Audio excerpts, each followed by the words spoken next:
Too often, criminal justice managers and supervisors allow a peace officer's behavior and performance to get so out of control, waiting only for the right aha gotcha moment to take corrective action.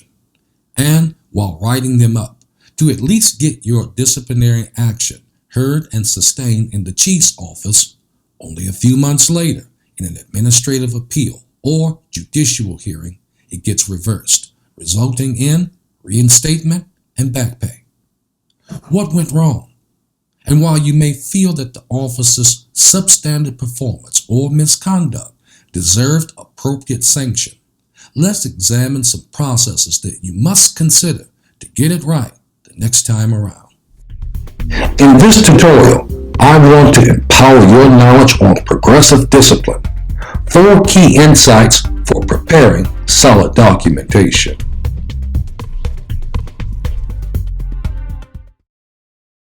In tutorials 1, 2, and 3, you discover your style of leadership, how to set key performance indicators for the people that you're charged to lead, and how to be in control of the facts about day-to-day operations. Now more than ever, you must be able to enforce objective disciplinary actions supported by indisputable facts for minimizing agency civil liability, tracking pattern and practices of unacceptable behavior, and showing the way for employees to produce consistent results.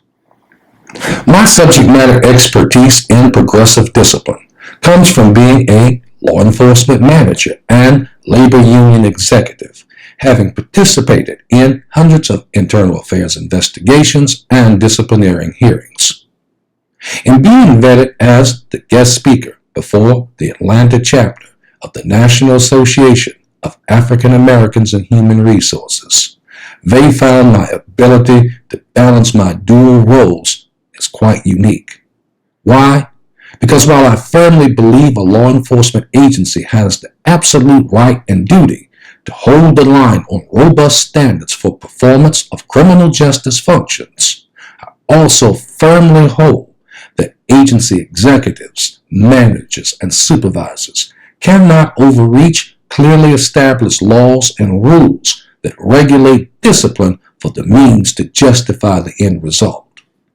Today, a new field of knowledge must be advanced on progressive discipline, where criminal justice leaders and the workforce can see it as a tool to empower and not just solely to suspend, demote, or lead to termination. And while these adverse actions may become necessary as a last result, let's rewind and examine some critical key insights to achieve this goal. The first key insight for preparing solid documentation begins with your understanding that the overall purpose of progressive discipline is to use objective methods to sustain or correct behaviors aligned with the agency's mission and values.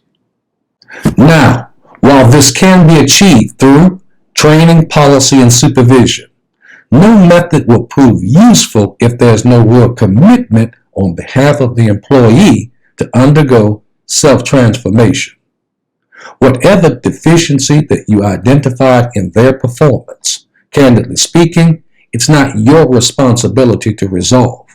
It is the responsibility of the employee through concise communication in the spirit and letter of your documentation that the message heard was received and, through clear feedback, inspires a commitment to conform to new behaviors that produce transparent results. I believe with this approach, as an objective manager or supervisor, you're not only citing a rule violation infraction, but courageously engaging the human behavior to deliver exceptional law enforcement service. The second key insight for preparing solid documentation is adhering to due process. Unless you work in a governing authority with at-will employment, employees in a governing authority with a merit system enjoy the right to procedural due process as defined within the 5th and 14th Amendments of the Bill of Rights. No person shall be deprived of life, liberty, or property without due due process.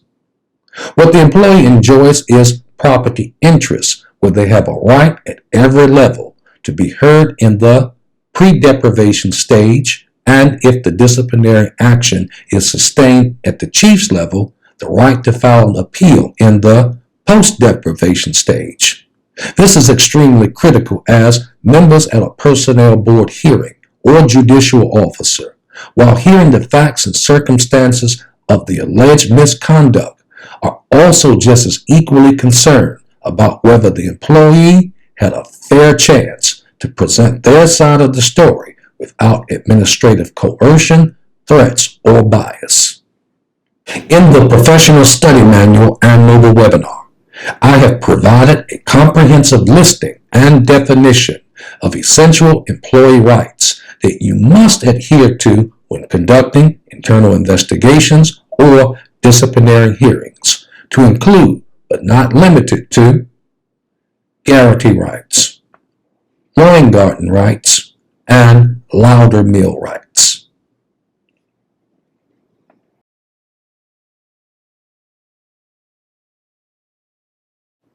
The third insight for preparing solid documentation is vetting whether you have cited a convincing burden of proof to warrant the action. Too often, criminal justice managers and supervisors take writing a person up way too personal, which could affect the employee's continuing employment, good name, and integrity. And it does not take a handwriting analyst to pinpoint the state of your mindset when you were preparing the documentation. Searching for the just cause in your findings, it comes alive as people read your documentation or hear your testimony and cannot connect the rationale or basis for your disciplinary action. And worse, at the executive level, regardless of the comedy of errors in your documentation, the agency head will still move forward to make an example of the employee. To avoid this pitfall, the objective supervisor prepares solid documentation, check marking whether there was adequate notice about job performance, reasonableness of the progressive discipline, completeness of the review, objectivity of the disciplinary action, and uniformity of the policy or rules. If you lack any facts to support each level, painstaking as it may sound, start over and get it right. With each correction, you will be closing the loopholes the savvy union representative or hired attorney cannot exploit in their favor. The fourth key insight for preparing solid documentation is giving the employee the opportunity to improve. As you already know, recruiting, hiring, and retaining a quality workforce is not only a challenge in the 21st century in a tight market, but also quite expensive.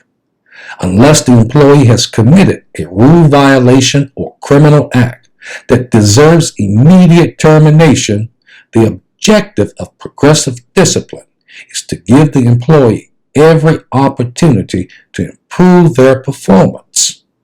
Whether that is in a one-on-one counseling, enrolling in additional training, referral to the Employee Assistance Program, otherwise known as EAP, each opportunity must demonstrate that there was an effort to remediate the employee from substandard performance or misconduct. Now, as benevolent as it may sound, once you have addressed the issue at least one time, other than for an exigent circumstance, you must move forward in progressive levels to include verbal or written warning, written documentation that a formal or informal counseling session was held to remediate the behavior, plan of action, a formal counseling session with a mandate to improve the behavior and performance, adverse action, formal documentation that after every level of corrective action was unsuccessful with the employee comes recommendation for economic impact, which includes demotion, suspension, or termination. Within these steps, the employee will see that every detail listed in your documentation can stand on the highest mountain on a windy day, therefore becoming their conscious choice about how they regard their profession, good name, and integrity to get it done. The agency deserves it, the employee deserves it. But most important, the citizens your agency serves deserves that type of workforce serving their communities. In summary, we have discussed progressive discipline under 4 key insights for preparing solid documentation. And the key takeaway value that I can offer you about this process is you're not just addressing what's getting in the way of accountable performance. You are engaging human behaviors to committing and doing something about it. Moreover, sometimes that's not just about the employees that you are charged to lead. It's about mustering the courage to examine your own leadership, set the example, and lead the way. Thanks for watching. To earn 1 post-credit hour, please download the Professional Study Manual and mobile webinar at criminaljusticelearning.online. When you've completed 100% of the course, please notify us through email to receive your certificate and course credit according to your state's post rules. Please give us a thumb up, like, and share our best-in-class courses to help others learn and lead to make a difference in the criminal justice profession.